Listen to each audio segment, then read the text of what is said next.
What Chaitanya Mahaprabhu is explaining about bhakti, about bhakta who follows bhakti, about the process in which a bhakta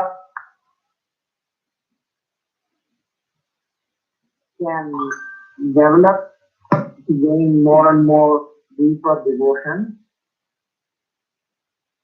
and so on and so forth. Mahaprabhu is explaining.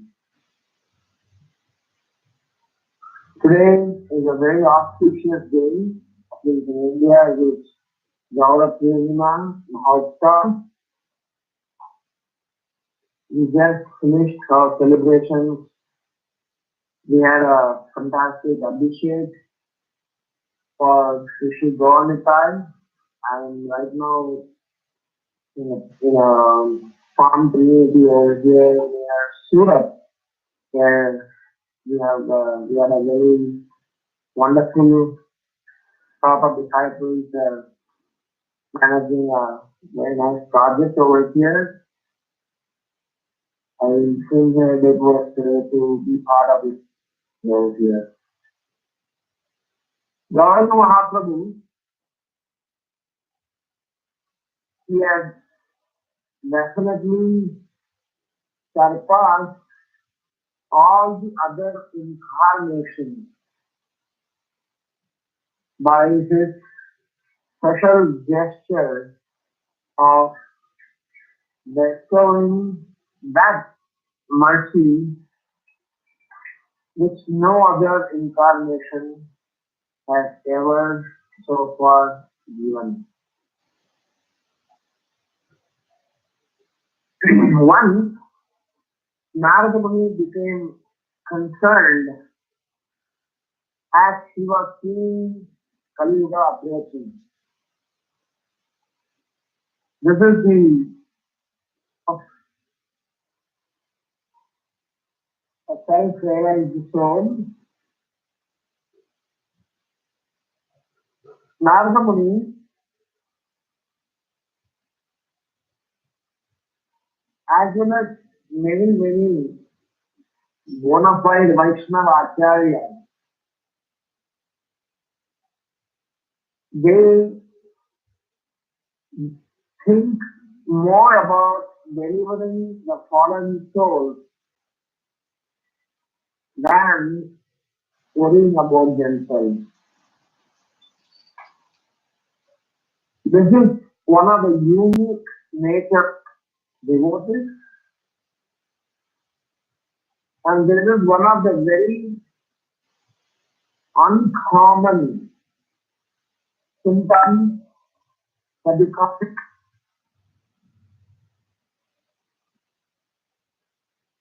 we can go on listing the names of devotees who have exhibited such wonderful symptoms. Vasudeva Datta, Prahlad Maharaj,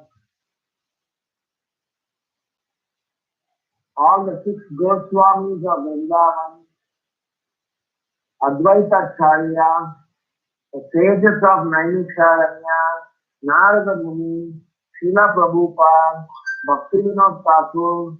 We can go on and on and on and on, and all of them have only one worry. What about the people of Kali Yuga? What about the people of Kali Yuga? What about the people of Kali Yuga? More than we worrying about us, the Supreme Lord being concerned about us, and as a part of their concern,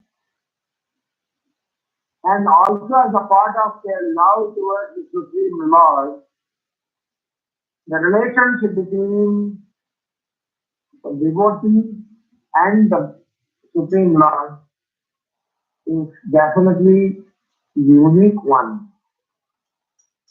As Chaitanya Mahaprabhu explained here, out of their love for the fallen conditioned soul,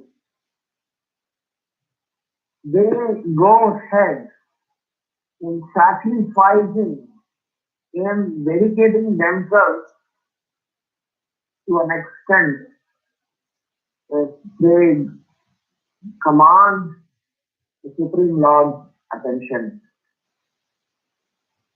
Here, Chaitanya Mahaprabhu is explaining how the possessiveness or the ownership by the devotees over the Supreme Lord is bhakti. This ownership is not from the perspective of controlling in the materialistic sense. The ownership is in the perspective of having extreme, deep love towards the Supreme Lord for the pleasure of the Supreme Lord. The mother is having ownership over a child, sometimes dominate the child, sometimes lose to the child, sometimes befriend the child, sometimes threaten the child. The mother has different emotions at different times. But the net message is she has unlimited, unexplainable love towards the child. If we go to a devotee, the devotee directs us to the lotus feet of Krishna. If we go to Krishna, we are not understanding that he will direct us to the devotee. Between Bhakta, that Sambandh is so special that it is better to be sandwiched between them. But what if Bhakta is in the form of the Bhakta? Krishnaya Krishna, that combination of Mahaprabhu acting as a Bhakta and him actually being Bhagavan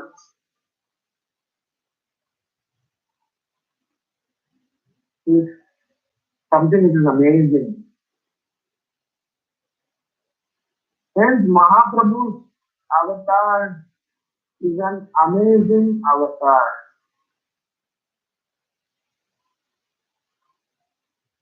His incarnation is glorified as Adbhuta Karunya, amazingly merciful, Adbhuta Vadanya, amazingly magnanimous, Adbhuta Audalya, amazingly munificent. No other incarnation has done that Mahaprabhu is doing. So, being concerned, he went to Dwaraka to meet Krishna and going to discuss with him about the situation that people are going to face in Kali Yuga. In Dwaraka, Krishna was at Satyabhama's house and he was leaving to Rukmini's house. Over in Rukmini's house, grand celebrations were planned.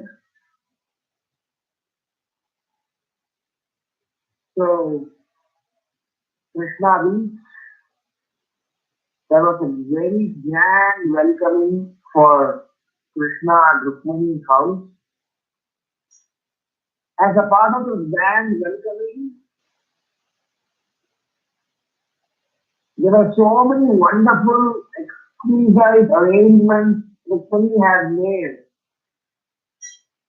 She had put in all her love for Krishna. She had invested all her time to pick and choose what Krishna would like and love. As soon as Krishna was very well received and Krishna was invited inside the house, Rukmini started. And Rukmini started to cry, stating something which, hearing which Krishna got confused.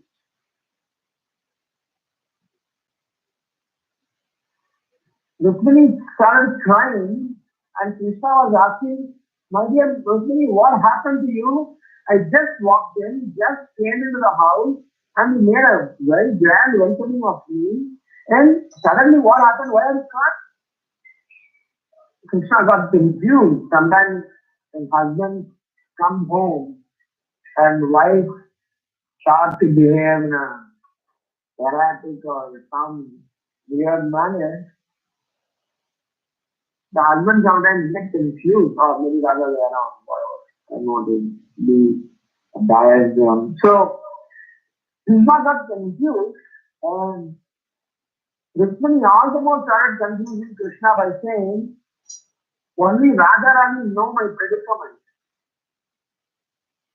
What I am going to go through, what I am experiencing, nobody else in this world can understand better than Srimati Radharani.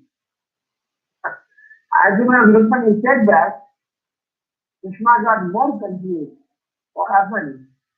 She is bringing Radharani also into the picture. So Krishna was already getting into a state of embarrassment, confusion, and perplexity. So Narada Muni arrived at the scene. As soon as Krishna saw Narada Muni, he had a sigh of relief. Thank God, I have now become, ways to evade this embarrassment and tough situation. So he welcomed Narada Muni, gave him feet, washed his feet, and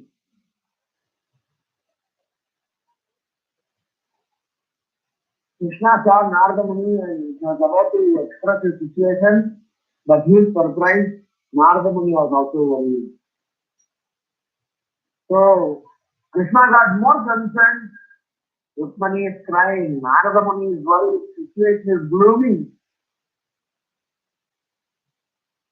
So Krishna asked, how come both Narada Muni and Rukmani both are upset?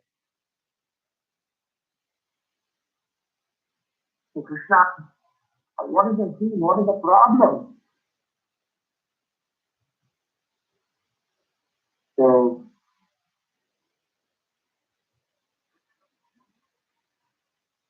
Narada Muni explained the reason for his worry.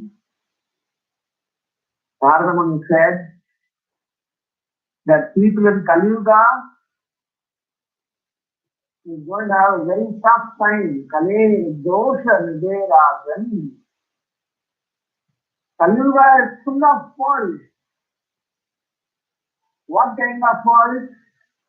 Prayena alpa ayusha sabya kalavati ye jana manda sumanda matayo manda bhagya upapita. People in Kali Yuga, people in Kali Yuga are going to be lazy.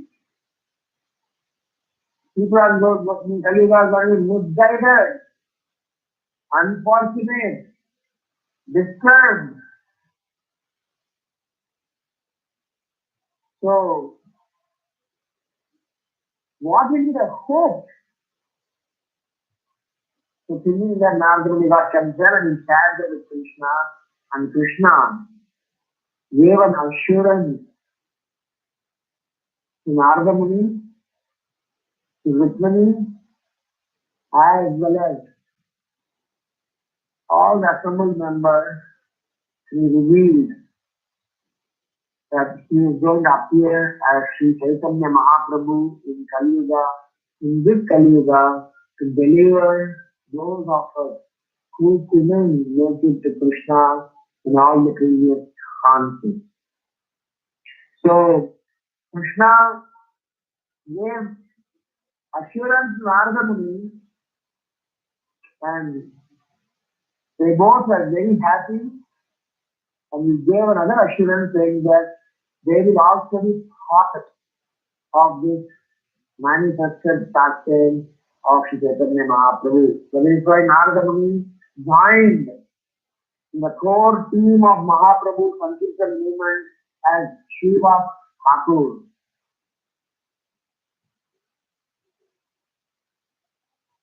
So, the context that we are in, where Mahaprabhu is explaining about the awakening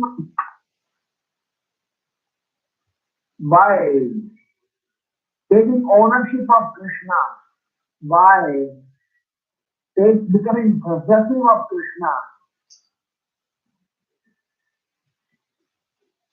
This is taught personally by Mahaprabhu when he took avatar, when he came down.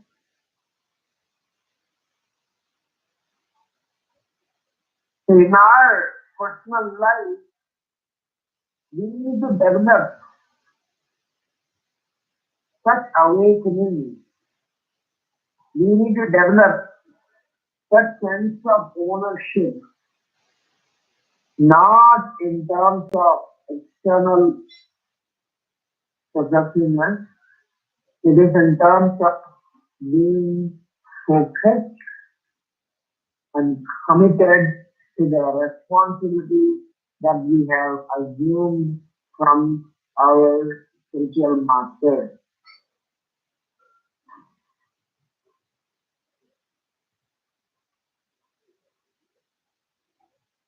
Chaitanya Mahaprabhu explained, this is the opinion of Bhishmadev, Prahlad Maharaj, Narada Muni, Uddhava, and so many of them. So the process of awakening bhakti is not some sentimental expression of words and actions. It is about how do we create our consciousness.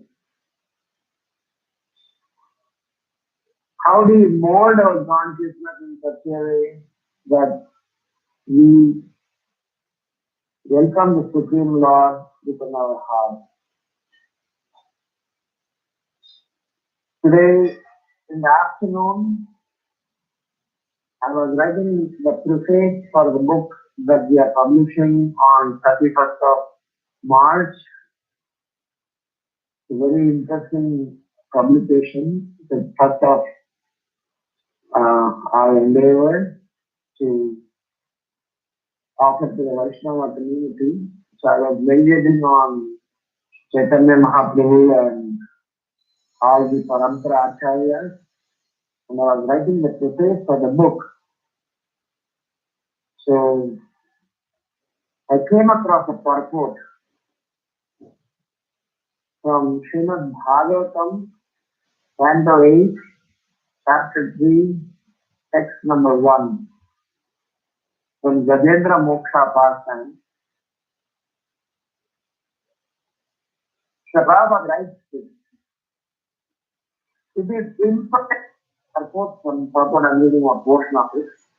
It is imperative, therefore, that all devotees with Krishna consciousness practice chanting some mantra.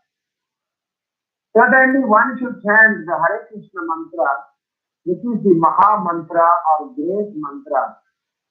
And also one should practice chanting Chintamani Prakara Shadmasu or the Narsimha Stotra, Ito Narsimha Parato Narsimho, Yato Yato Yami Tato Narsimha. Every devotee should practice in order to chant some mantra perfectly, so that even though he may be imperfect in spiritual consciousness in this life, in his next life, he will not forget Krishna consciousness, even an animal. Of course, a devotee should try to perfect his Krishna consciousness in this life, for simply by understanding Krishna and his instructions, after giving up this body, one can return home back to Godhead. Even if there is some fall down, practice of Krishna consciousness never goes in vain. For example, Ajamila in his boyhood practiced chanting the name of Narayana under the direction of his father, but later in his youth he fell down and became a drunkard, woman hunter, rogue and thief. Nonetheless, because of chanting the name of Narayana for the purpose of calling his son, whom he had named Narayana, he became advanced even though he was involved in sinful activities. Therefore, we should not forget the chanting of Hare Krishna mantra under any circumstances. It will help us in the greatest danger as we find in the life of Javindra. So the point that I got inspired is about how Srila Prabhupada says that our sadhana, our practices should be intense and focused in such a manner that our spiritual is awakened as explained by Chaitanya Mahaprabhu here. If we make it to whatever of us, we still have no loss, even if we happen to fall down to the level of an animal, which is definitely not going to be the case. But even if we have to fall down as an animal, these practices are going to rescue us. So the of Krishna consciousness as enunciated by Brahma are not some side agenda. They are a serious business. They are very important for us in our spiritual progress. So the way Narada Muni has prayed for us, the way he had requested Krishna, Advaita Acharya also did that. So Advaita Acharya felt sorry for the condition of the world because even after Lord Krishna's appearance, no one had interest in devotional service to Krishna. This forgetfulness was so overwhelming that Advaita Acharya wanted the Lord himself to come again and deliver. Every day offering Tulasi leaves and Ganges water, he cried for the Lord's appearance. So, in the first, Narada Muni cried, Rukmini Devi cried. In the second instance, we see Advaita Acharya crying. Srila Prabhupada, before taking sannyas, he used to visit Advaita Acharya's samadhi. He used to visit Shantipur as a grihastha in pajama and whatever, a grihastha's white attire. On some weekends, he used to go there, he chant constantly the holy name of the Lord, and he used to cry in front of Advaita Acharya's samadhi. He would never speak to anyone, and he would leave. So this happened quite regularly, and for quite some time in between, he did not come. So one fine day after he took sannyas, he came to Advaita Acharya Samadhi and once again sat in front of Advaita Acharya Samadhi and started to cry and chant. This time the pujari or the descendant from Advaita Acharya's house Then the Srila Prabhupada said, hey, who are you? I have seen you quite regularly coming here to crying, not speaking to anyone. What are you crying for? Who are you? Are you the one who has Grihastha now got sannyas? What is the purpose of this transformation?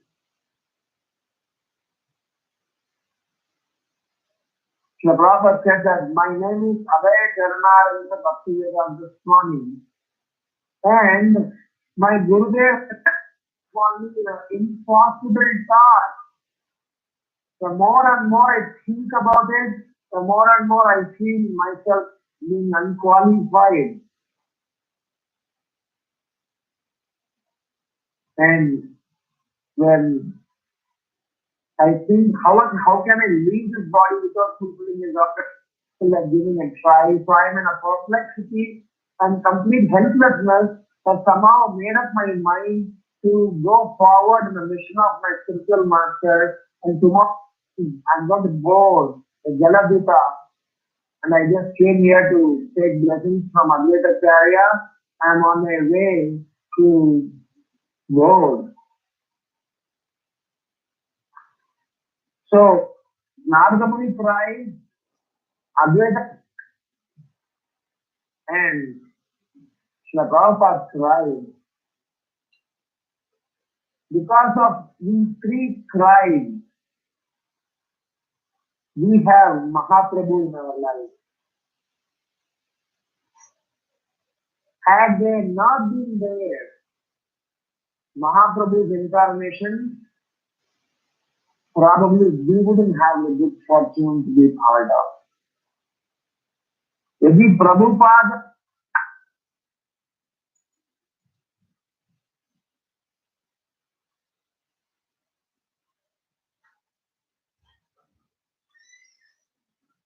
Hare Krishna. Prabhu has dropped off, I think. Hare Krishna? Yes, Prabhu. We could not hear you. Prabhu. Oh. You can't hear me? Now we can hear We can hear you. We can hear you now. Yeah, it was just, you were just saying if Prabhupada is not here, and then you got cut. Yeah. So, three cries of Lord Chaitanya Mahaprabhu, three cries of devotees, Narada Muni, Advaita Acharya, Prabhupada brought Mahaprabhu in our life, and it is our duty now to yearn for that mercy of Mahaprabhu, to awaken the bhakti that Mahaprabhu is talking about in these words. Only when you yearn for them, only when you cry for them, only when you be having a burning desire to get their mercy, we will be able to awaken bhakti in our heart. And the symptom of bhakti is the Lord choose to reside in our heart. As Narottam Das Thakur sings, that Tomara Hridaye Sada Shram Govinda Gohe Namura Vaishnava Param. So, the first reflection is about three cries of devotees for Mahaprabhu's appearance.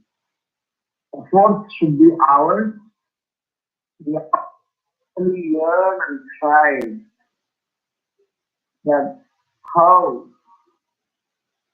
in spite of all our anarthas, we can still get access to the most transcendental mellow of the Supreme Lord. This is offered by Sri Chaitanya Mahaprabhu, which was made available by Shakata. Udibana hoito, Deki hoito, Yemone Hari Samde, Yadara Mahima, Premarama, Jagate Janatote. Had Gauranga Mahaprabhu not been there, Vasudeva Ghosh is singing this song.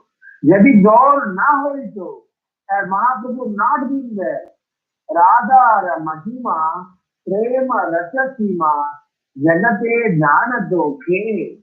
Who would have thought that the love of Shri Radha and Krishna, you would have been really assuming them as another ordinary love of the senses.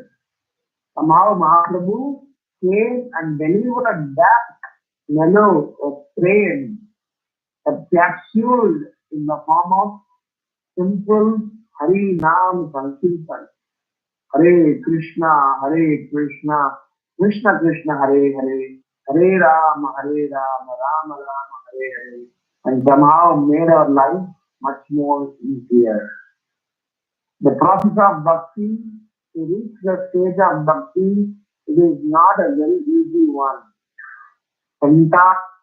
Vatsara Sampragamyo Vayo Ratavi Manaso Munisingavana Sokyat Prabhagatin Yavikincha Tatve Govinda Madipurusham Tamaham Bhajami.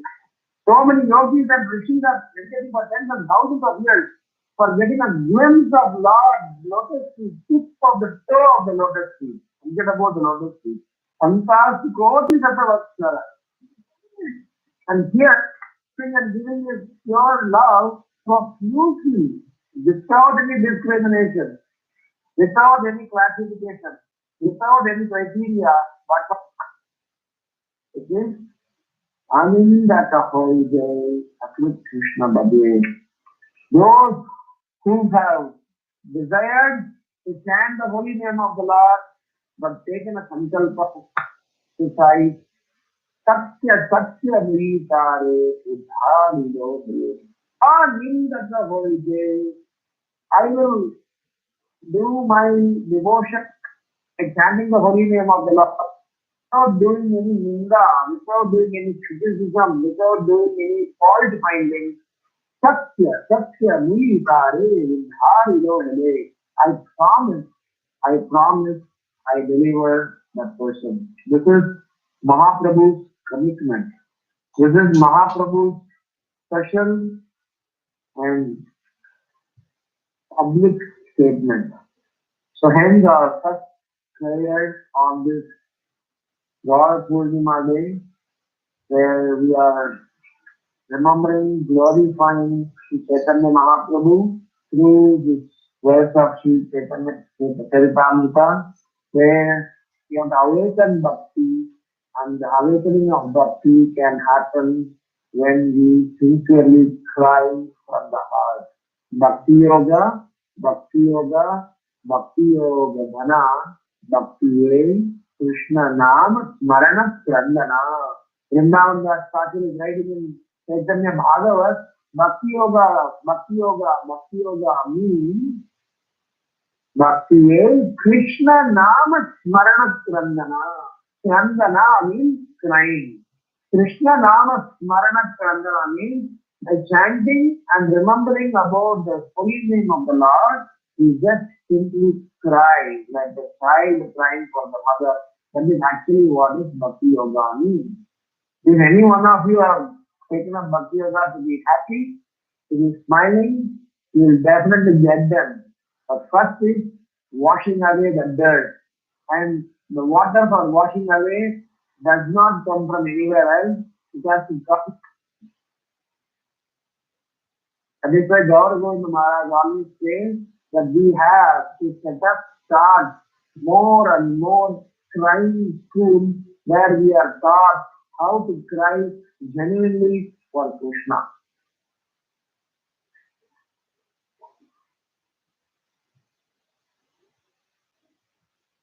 The second aspect that I want to talk about here is about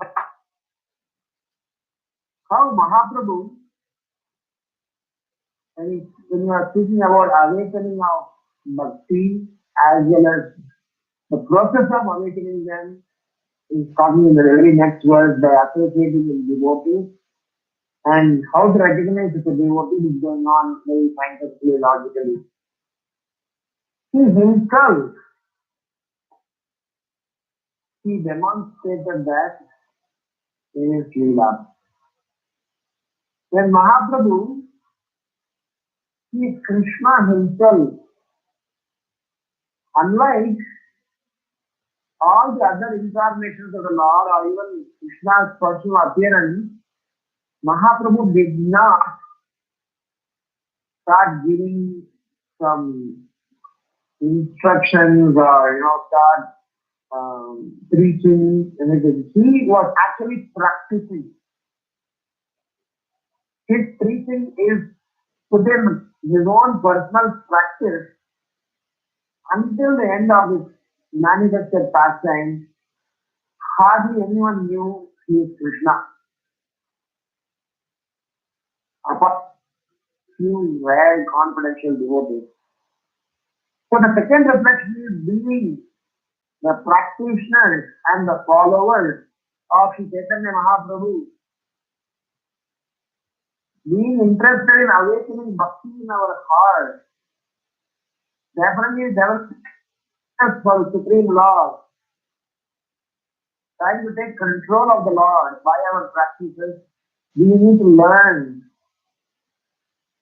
to put all that we heard so far in action. The biggest challenge for all of us practicing devotees is we speak a lot, we discuss,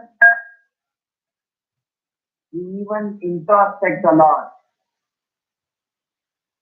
But when it comes to application, either we are lazy, don't apply, or we find it difficult, so we fizzle out, or we do it only for a limited period in time and get distracted.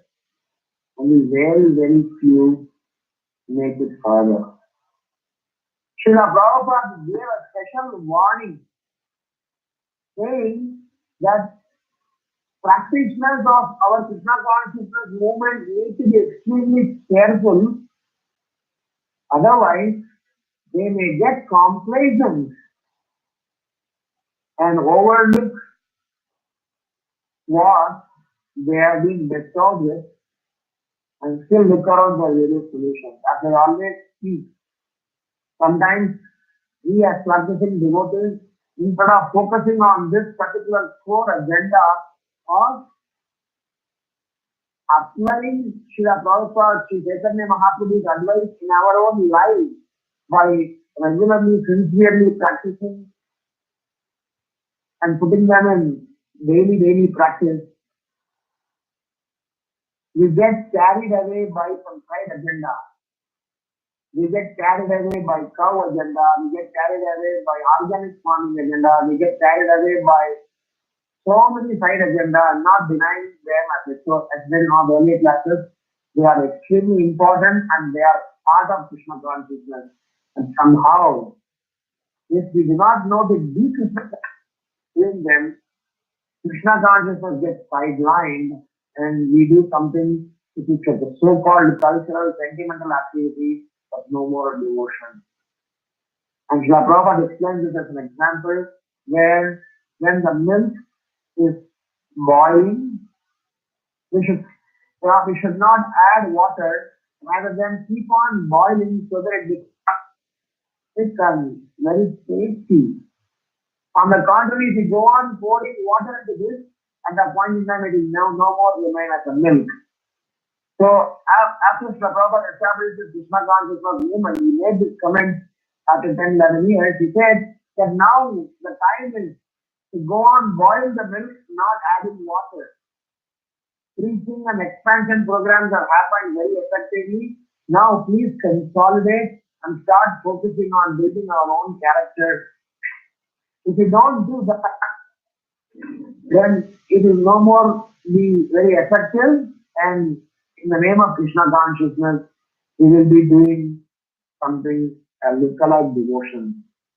So the second reflection is about how just being very happy and elated and brilliant by being part of this Krishna consciousness process is nice, but all the more nice it will be when we put the instructions in practice. We see lots of failures and fall down, as Srila Prabhupada wrote in the purport, is because of not having focused agenda in applying Krishna consciousness in our life. So hence, application of Krishna consciousness is extremely important, and application brings in the awakening of devotion that Mahaprabhu is speaking about in this particular verse. Third reflection. Some set of commitments and prayers that we make to Sri Chaitanya Mahaprabhu on this wonderful day towards awakening of devotion within our heart.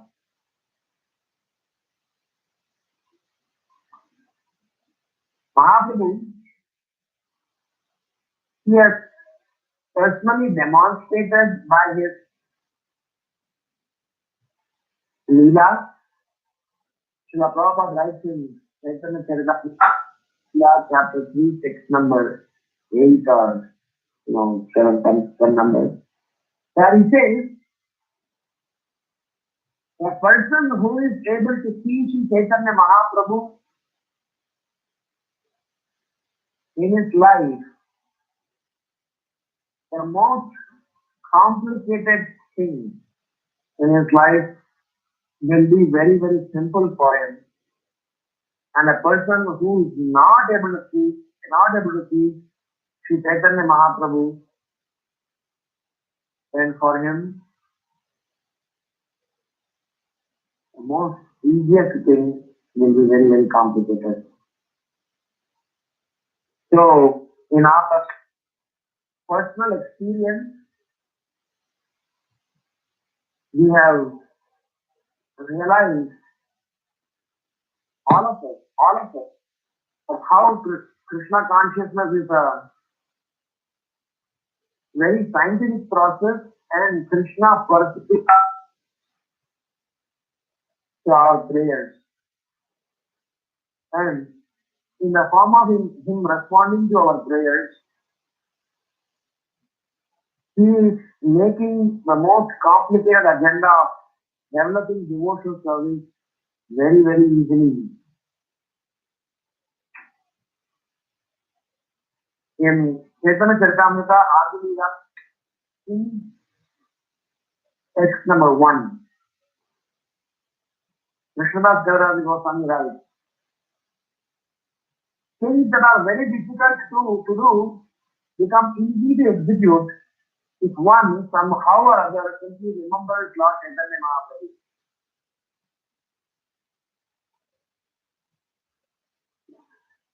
But if one does not remember him, even easy things become very difficult. To this Lord Chaitanya Mahaprabhu, I offer my respectful obeisances. Srila Prabhupada writes a fantastic purport to this. I'll just read a portion of it.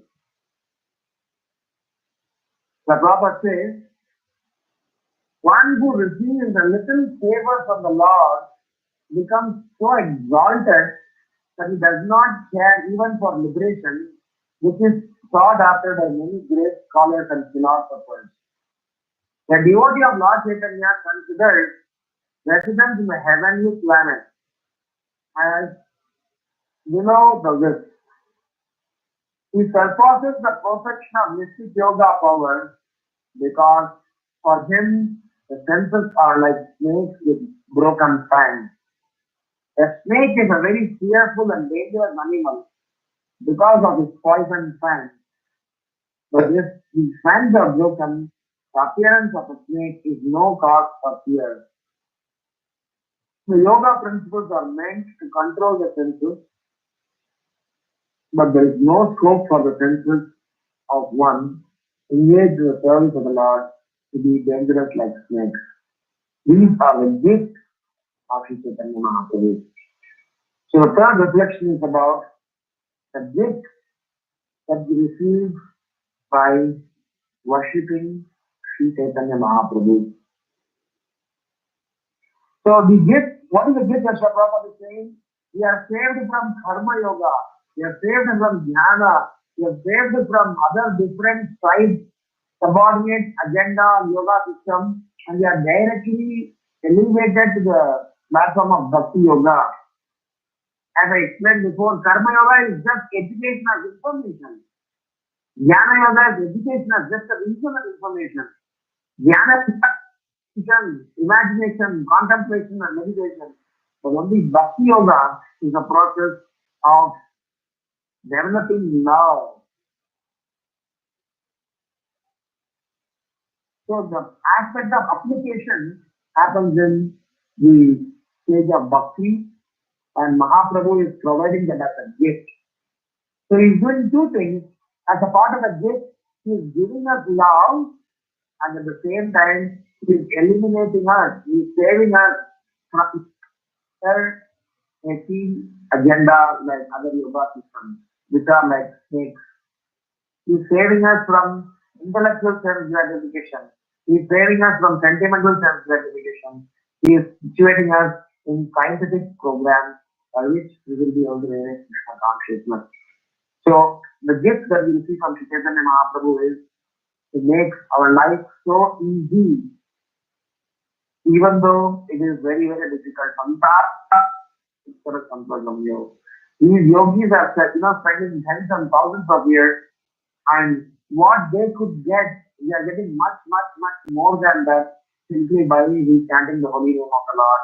Hare Krishna, Krishna Krishna, Hare Hare, Hare Rama, Rama Rama, Hare Hare.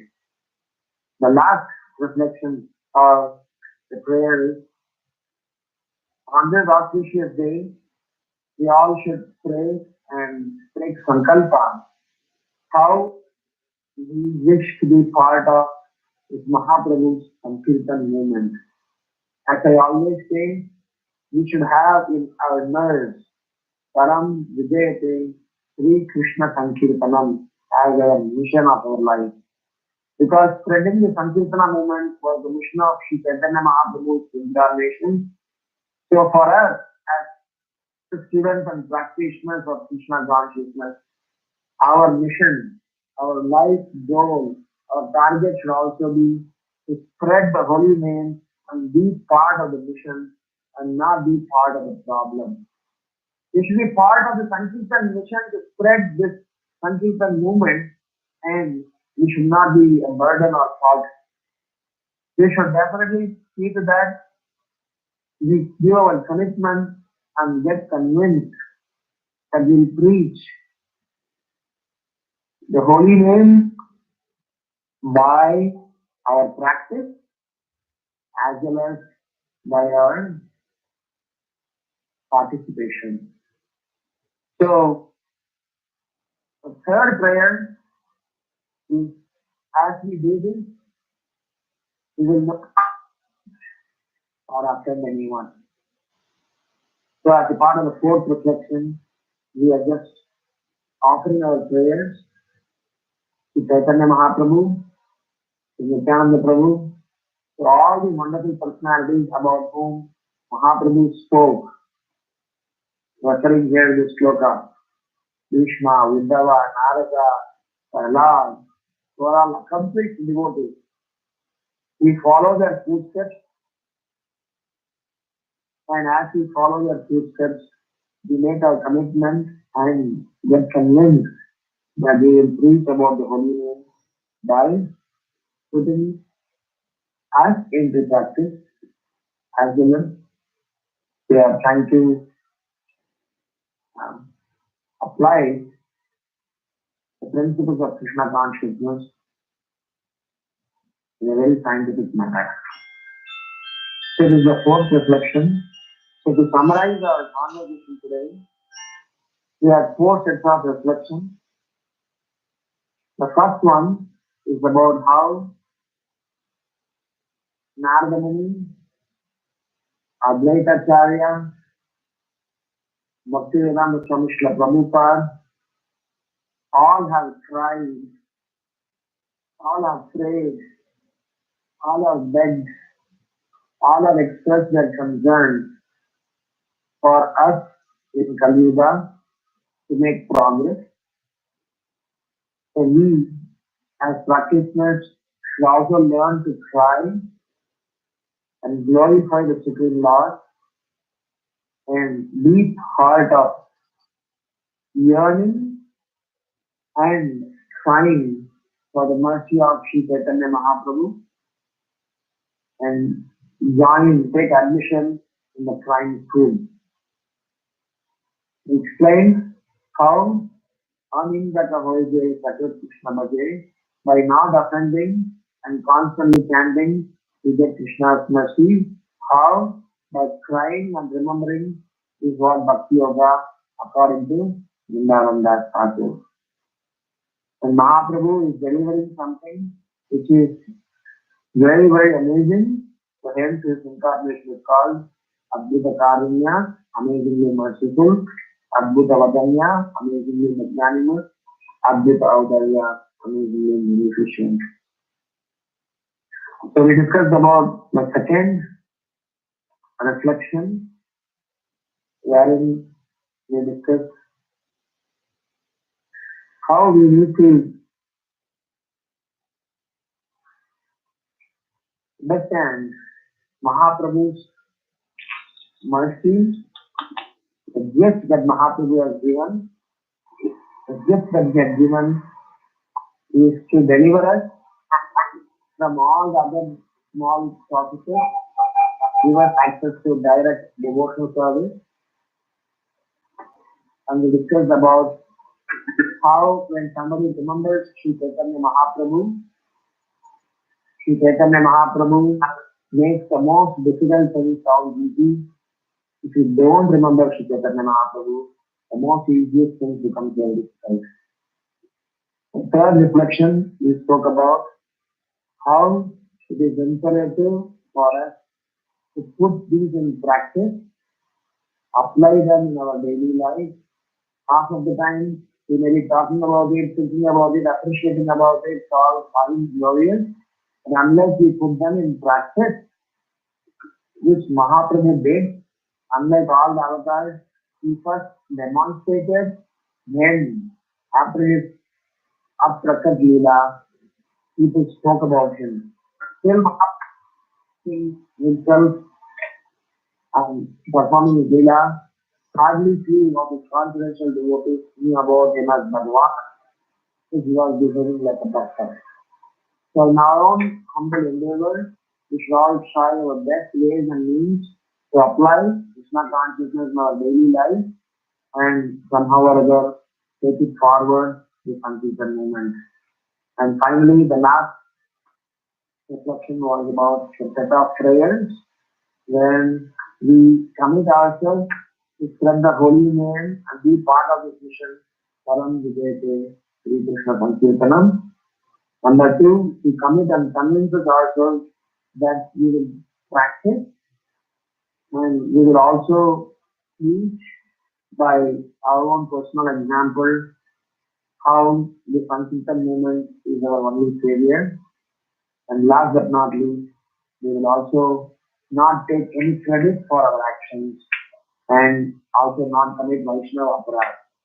So on this auspicious day of Gaura Purnima, which is happening to be our Gauriya's New Year, I wish you all a very happy Gaura Purnima day and may this year be full of loving devotional sentiments and we all give our own selves a commitment. We all reinforce to ourselves and help each other to practice Krishna consciousness sincerely and awaken the devotion within our heart in such a manner that Krishna wishes to see us and reside with us so we can develop some amount of possessiveness and we can definitely develop some control over the Supreme Lord. Otherwise, we will be controlled by Maya and we will also be part of the problem, not part of the solution. So, thank you very much. If there are any questions or comments, you can discuss. Shri Chaitanya Charitamrta ki jai, Srila Prabhupada ki jai. Any questions or comments? Hare Krishna, Prabhu, Danat Pranam. All glories to Srila Prabhupada and Guru Maharaj. Thank you so much, Prabhu. It's a very, very instructive class.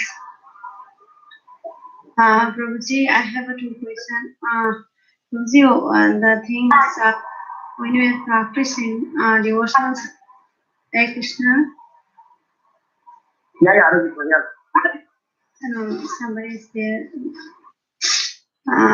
So while we are practicing devotional service, Prabhu, because when we want to do something in the Sankirtana movement from the family graceful life, but sometimes what happens and the family we may not get same kind of favorable situation, whatever we want.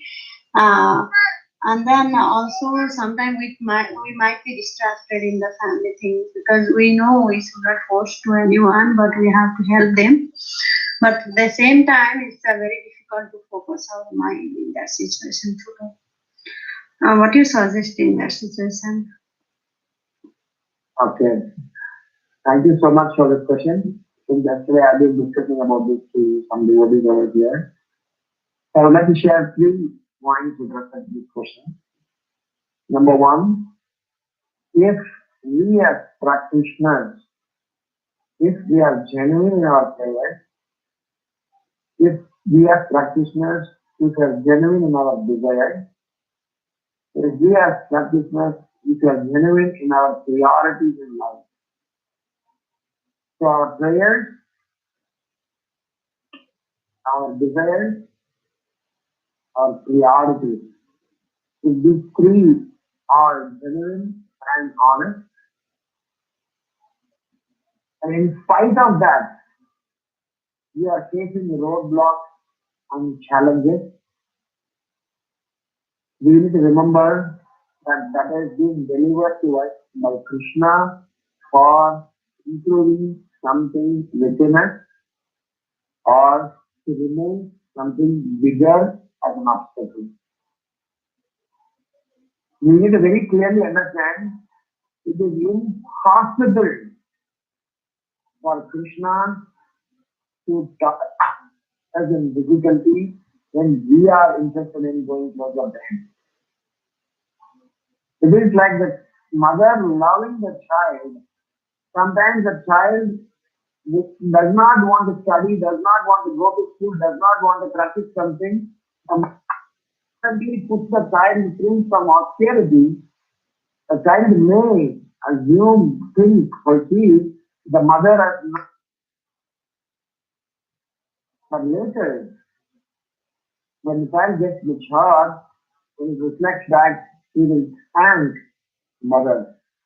So in our own personal life, as practitioners of Krishna consciousness, this program, let us not expect a rosy or a happy, problemless lifestyle. We only expect directions and inspiration from Krishna to understand them and handle them. So instead of asking why, my dear Lord, that we are facing roadblocks, let us ask the Lord, how, my dear Lord, I'm supposed to handle this. So if we have taken up this life of devotional service, because it is giving access to the superlative nature of the devotion, which all other processes take tens and thousands and millions of years to even get a glimpse of it. For us to make a shortcut route, definitely we will have some mass cleaning happening, which will give us some pain and challenges.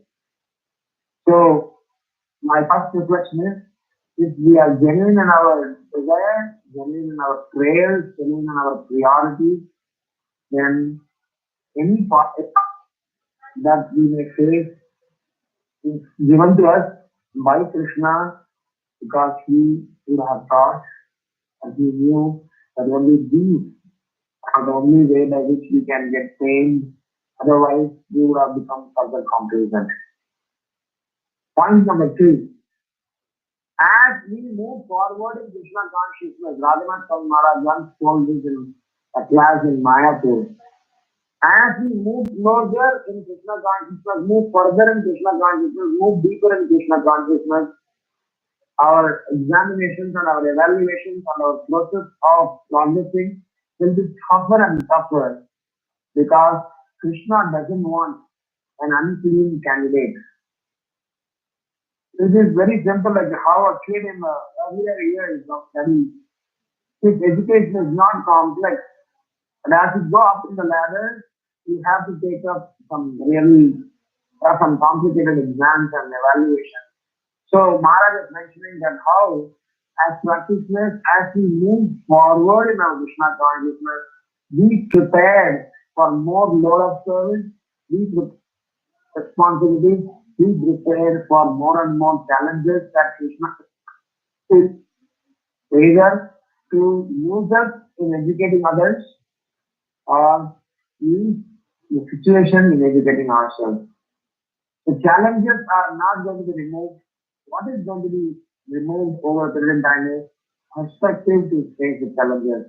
Before coming in Krishna consciousness, we had challenge, we saw the challenge. When we took up Krishna consciousness, we faced the challenge. These challenges are for our purification. After we got purified and got settled in Krishna consciousness, we would be forced to face some challenges to show others how the devotee handles challenges. In all the three instances, challenges in our life have different impact. So as practicing devotees, let us not expect challengeless life. Let us expect life where we can learn to understand and appreciate how Krishna is helping us through these challenges. Srila Prabhupada, the third point I want to say, Srila Prabhupada writes in teachings of Lord Kapila or Lord 16 Kunti, I don't know exactly. In one of the purport he writes that my business was going very smooth, very nicely. One fine day, I saw my business collapsing. I saw myself facing losses. I was perplexed and I was wondering what's going on. Within a very short time, I was already doing the mission of my spiritual master. That's when I realized my losses that I faced in my business were actually blessings upon me for breaking up my Guru Maharaj's mission. So he was giving an example in the same purport and how dry cow dung and wet cow dung. This wet cow dung sometimes might think, look at them and think that, hey, look at you, you are now got dried, you are now going to get burned.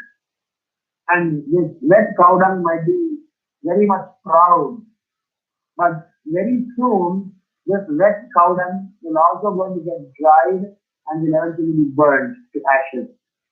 So similarly, as practicing devotees need to understand that in this material world, there is nothing called as permanent happiness or challenge-free life.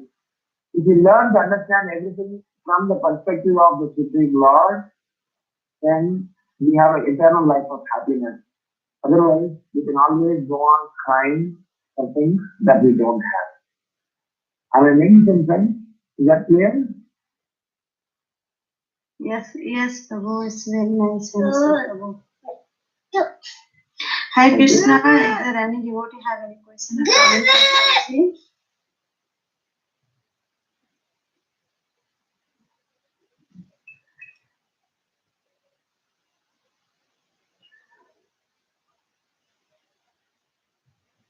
Prabhuji, I have another question also. You were telling Gandhanti, yes, means when we chant, we genuinely means we should cry. All the Vaishnavas, they cried and for the fallen soul. But sometimes that feeling, it will not come, Prabhu, because we take very lightly even the holy name, everything, and then we realize we are not cry enough. How we can? I got a class of Chaitanya maybe 6 months before. It's a very interesting class. Then he said, every devotee should learn to cry when they chant Hare Krishna Mahamantra.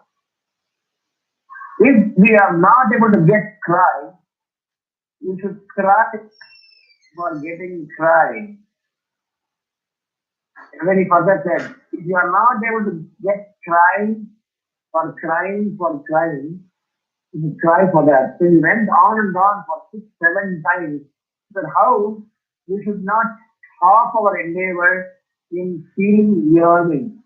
The agenda is not crying. The agenda is how intense our prayers are, how deep they have affected us.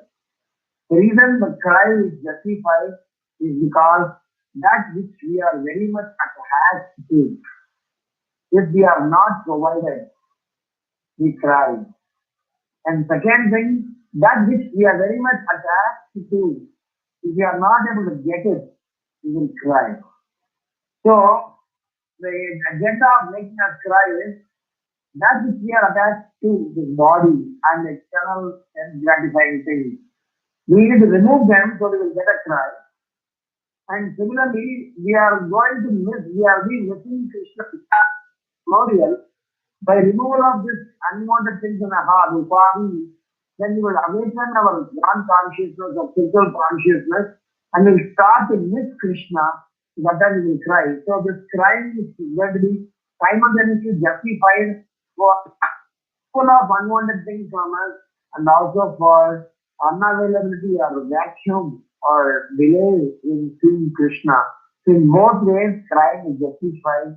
So if we are not getting cry, we have to cry to get cry. If you are not getting cry to get cry, you cry for that. If you are not getting that, you keep on endeavoring till the point in time where you need to try. And cry again is just not shedding tears, it is about the intensity of the prayers. Is that clear? Yes, yes, Prabhu. You said that you heard from His Holiness Maharaj lecture, that one crying, Prabhu. Yes, yes, yes, Yeah. yes. It's from Chaitanya. Yes, it's even I heard, but I don't know the crying is never coming. Thank you, Prabhu. Right. Your blessing. Thank you. Any other questions or comments?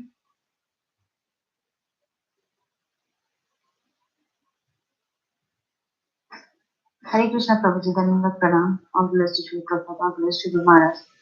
Prabhuji, when we say this about crying for the Lord and asking for the Lord for the mercy, it always is that you do not understand what is that motion exactly. We feel that we are crying for the Lord with this attitude, but it might be that we are having our own pains and that might come as an emotion. So how do we understand what exactly is our feeling? Very nice. First class. I spoke about this main point in one of the sessions earlier. We have 3 levels of crime. In fact, my definition of crime is consciously repenting and learning. CRY. Consciously repenting and learning is all of cry. We cry at our bodily level when we are bereft or we are not provided, not getting what we desire for, we cry. So that cry is not recommended over here, that we have to go beyond that. The second level of crying is we cry genuinely for Krishna's love. Third level of crying is we genuinely cry for gopis and all the great personalities. They did not cry because they wanted something. They cried because they wanted so many people to go to Krishna so that Krishna is pleased and those people are pleased. The second level of cry is okay to cry like that, where we try to get Krishna's mercy and become devoted. But the superlativeness that Chaitanya Mahaprabhu about in this chapter, about prema, about swakya, parakya, vipralamba, all those things. When you explain, you will explain how the devotees who has the loving emotion have only one agenda, which is to please Krishna, whether they are themselves pleased or not, they want to please the Supreme Lord. So the crying from that perspective is superlative. trying to get devotional service, and only devotional service is definitely good. Crying to Krishna for our things in this material world is not so good, but that's okay. Akama sarva kama moksha kama Indrena bhakti yogena yadesa purusham param. So even if we have some desire for liberation or there are no desires, approaching Krishna is definitely appreciated. But just always stating this and trying to Krishna for materialistic needs is not to be in. Hence, we need to elevate ourselves to the next level and to the ultimate level where we cry and live only to please Krishna and not ourselves. To such a person, Krishna becomes subservient and we can possess the Lord as explained by Chaitanya Mahaprabhu in this verse. And then sometimes, Yes, Prabhuji. Over this, Prabhu, I always feel that when we say that Lord Krishna, He will, whatever has to be happen, it will be according to His wish.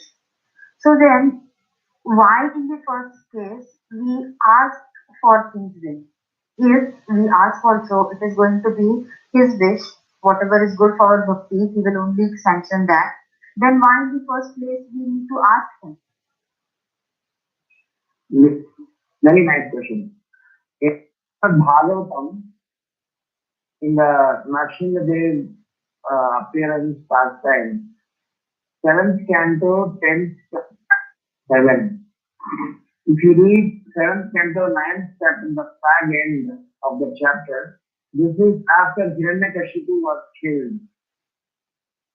Nobody wanted to go closer to Nrsimhadev, so to cut the long story short, Prahlad Maharaj was sent to convince or console Nrsimhadev, and Prahlad Maharaj was immediately um, taken by Nrsimhadev and kept him on his lap, and he started caressing his head, and Nrsimhadev started speaking to Prahlad Maharaj.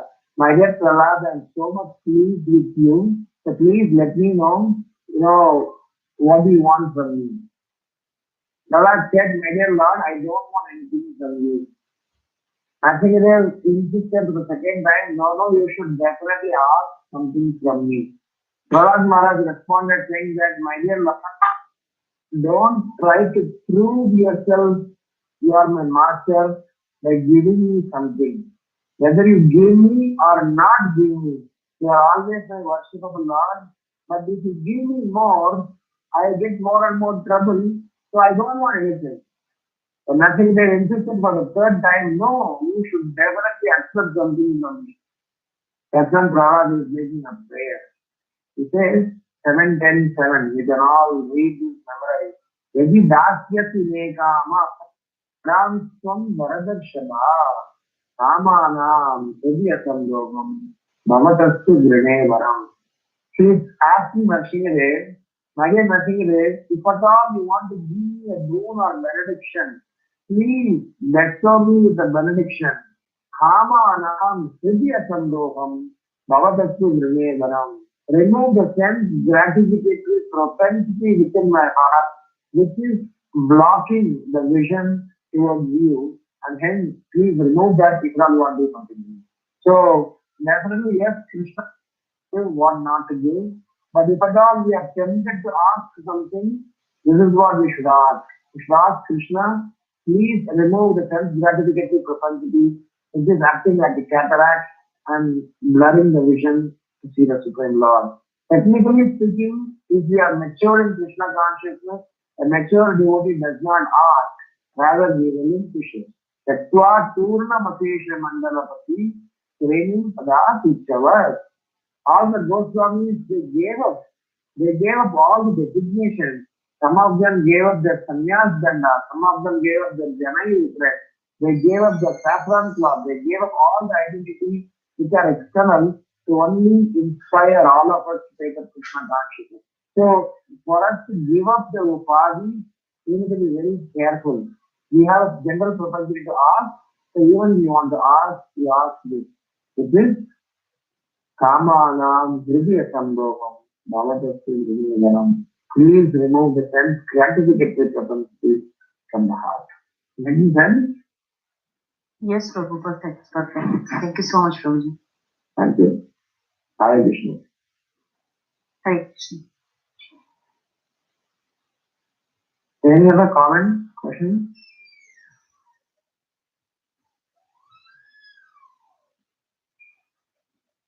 Okay, happy joy Krishna to everybody.